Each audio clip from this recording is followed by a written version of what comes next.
Vamos continuar. Isaías 42, 7, 18 ao 25 também. Para abrir os olhos cegos, isso aqui está falando de quem? De Cristo, né? A missão dele que ele veio aqui.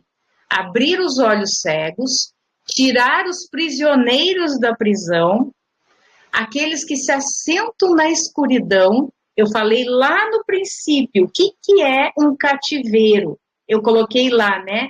Que é um lugar de trevas, um quarto escuro. Isaías está falando a mesma coisa aqui, tá? Então, o Cristo, ele veio abrir os olhos dos cegos, ou os olhos cegos, tá? Não quer dizer que a pessoa tem uma cegueira física, uma cegueira espiritual. Tirar os prisioneiros da prisão, isso fala de cativeiro.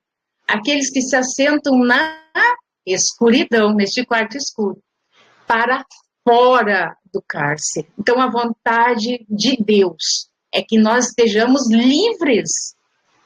Foi para a liberdade que Cristo nos libertou. Não foi para nós continuar aprisionados.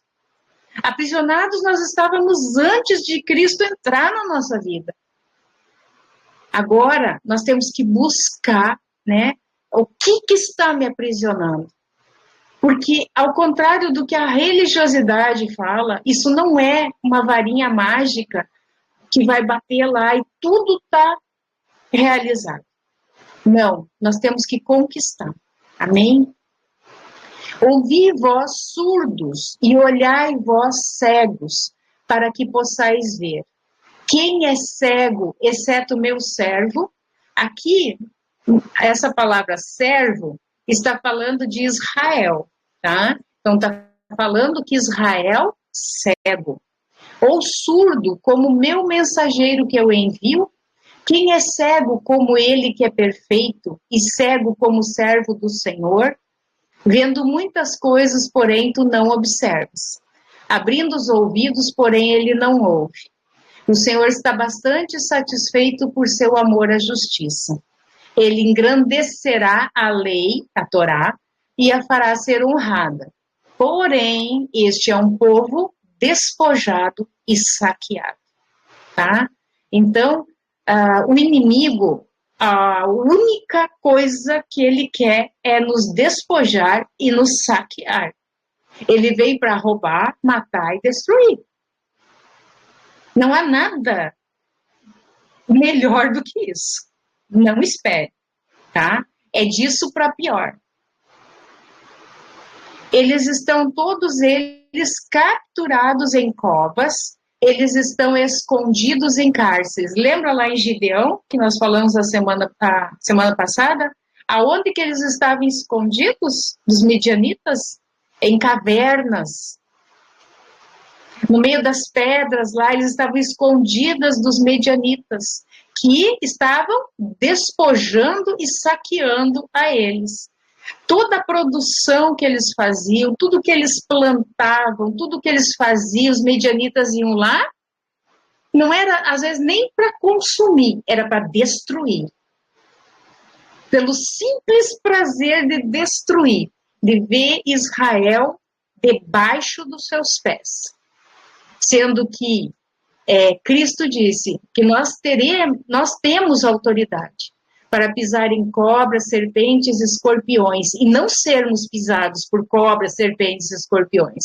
E a maioria das vezes nós estamos sendo pisados e não pisando. Amém? Eles são por presa e ninguém liberta, por um despojo e ninguém diz, trazei de volta. Quem dentre vós dará ouvido a isto? Quem escutará e ouvirá no tempo vindouro? Quem deu Jacó por um despojo e Israel aos ladrões? Ele está perguntando, quem? Não foi o Senhor, aquele contra quem nós temos pecado? Então, entenda, é algo automático, como nós falamos antes com relação à vinha. A vinha produziu uvas bravas. O que Deus fez? Ele retirou a proteção ao redor daquela vinha e deixou que fosse pisoteada. Que os animais fossem ali e comessem daquelas uvas bravas, né? Então, aqui é a mesma coisa. À medida que aqui ele está falando, tanto Israel, as 10 tribos, quanto Judá, né, ali junto com Benjamim, que corresponde ao Reino do Sul, eles se apostataram de Deus, eles foram após outros ídolos, eles perderam essa proteção de Deus. Não é que Deus, agora eu sou vingativo, eu vou entregar vocês para os inimigos. Não. É óbvio que a Síria, a própria palavra diz que foi um instrumento do Senhor para levar Israel cativo. A Babilônia foi um instrumento do Senhor. Mas ao mesmo tempo que eles foram instrumentos, depois eles receberam também a sua paga. Porque Deus ele não se alegra com isso. Ele quer que os filhos andem em obediência. Amém? Então, o Senhor, aquele contra quem nós temos pecado, porque eles não caminhariam em seus caminhos, nem seriam obedientes à sua lei, à sua Torá. Portanto, ele tem derramado sobre ele a fúria de sua ira e a força da batalha. E isto tem incendiado em todas as direções ao seu redor, ainda que ele não saiba. Isto queimou, contudo ele não coloca isto ao coração. O que a gente vê hoje? A realidade hoje de muitas igrejas, enfim. Deus é amor, né? Mas esquecem que Deus é justo juiz. Ele é justiça. Tá? Então nós estamos em tempo, essas frases feitas, Deus conhece o meu coração. Se eu falar isso, me dá temor, porque se ele conhece o meu coração, né? O que está no meu coração? Tem que trazer temor e não paz, sossego, a não ser que a tua vida esteja realmente no prumo de Deus. Aí sim, aí você vai ficar em shalom. Mas quantas pessoas estão dizendo, não, ele conhece o meu caso é porque é tal. Deus não faz acepção de pessoas, ele vela pela sua palavra, pela palavra que sai da sua boca. Ele tem compromisso.